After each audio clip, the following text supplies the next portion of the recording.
Okay, Aris, let's try this example. So first of all, remember f of x is the same as y. If we're going to put this into exponential form, I've got to solve for x. So first thing I want to do is subtract this 1 from both sides. So I have y minus 1 equals the log base 6 of x minus 2. Now, if I'm trying to solve for x, I got to get it out of this log. Right now it's locked inside the logarithm. The only way to get it out is to put it into exponential form. So to go to exponential form, we use what's called the swoop method. We take our base, we swoop around equals to pick up the exponent, and it equals what's inside.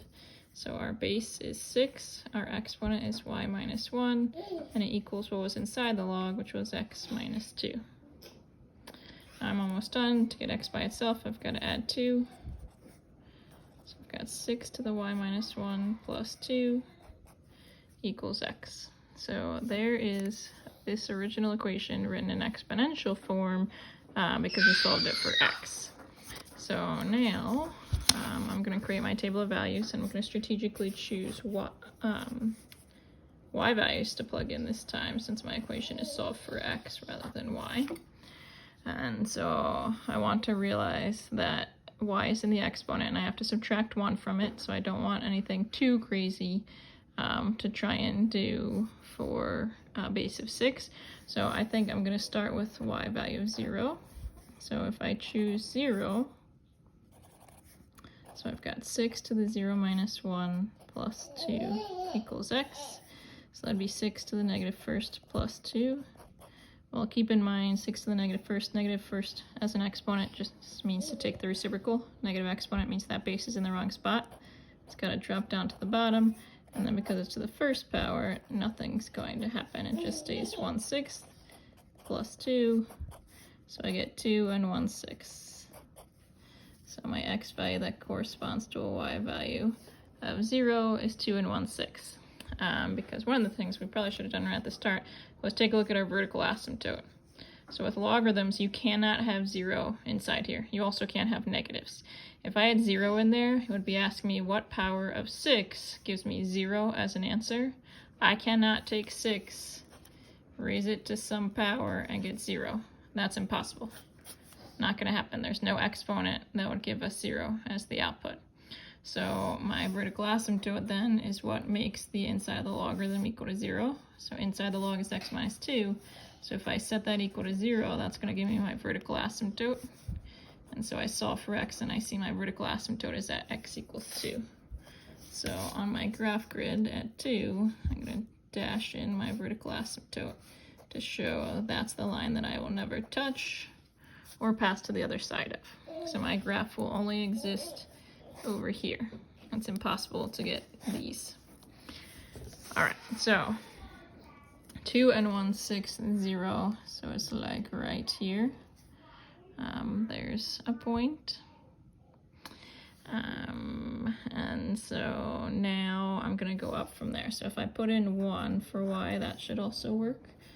Because 1 minus 1 will give me 0, and 0 is a nice power of 6. So again, if I plug in 0 for y in this equation that I solve for x,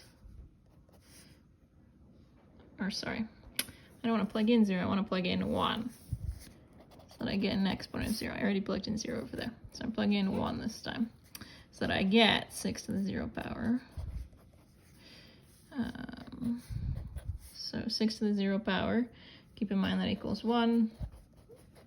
1 plus 2 is 3, so it gives me an x value of 3. So next I go to 3, 1, and I plot that point there. I could plug in 2. So if I plug in 2, I've got 6 to the 2 minus 1 plus 2 equals x. So I get 6 to the first plus 2 equals x. So that's 6 plus 2, or 8. So over to 8, 2.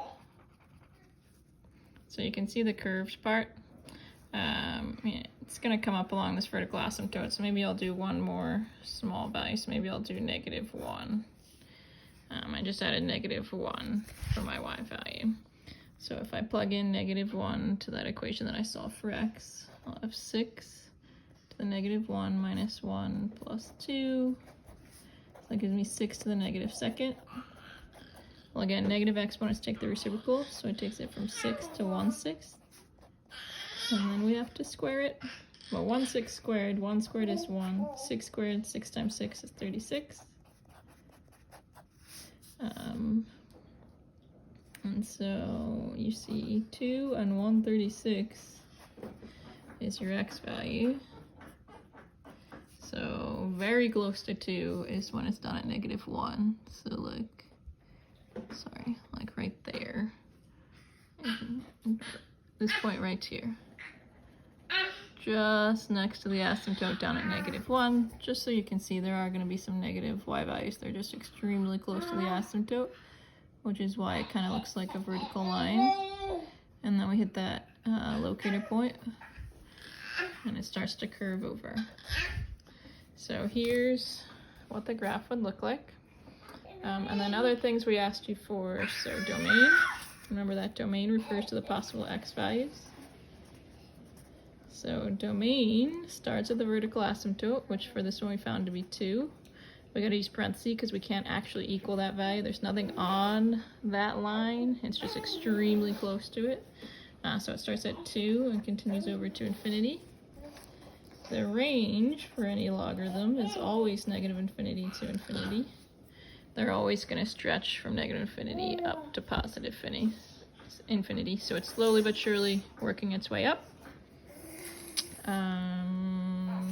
Asymptote we already did, so here, this was our vertical asymptote. Remember to find that, you take what's inside the log, set it equal to 0 and solve. That's the line that we approach more and more closely, but don't touch or cross. And then we ask for transformations on that worksheet. So transformations, A, H, and K. So for this problem, A is 1, since there's no number written here. So it's your standard stretch or compression. It's just standard width, and it's not reflected or anything. H is right here. It's always x minus the h value, so h is 2. So under transformations, you would say h equals 2, which means the graph has moved right 2 units.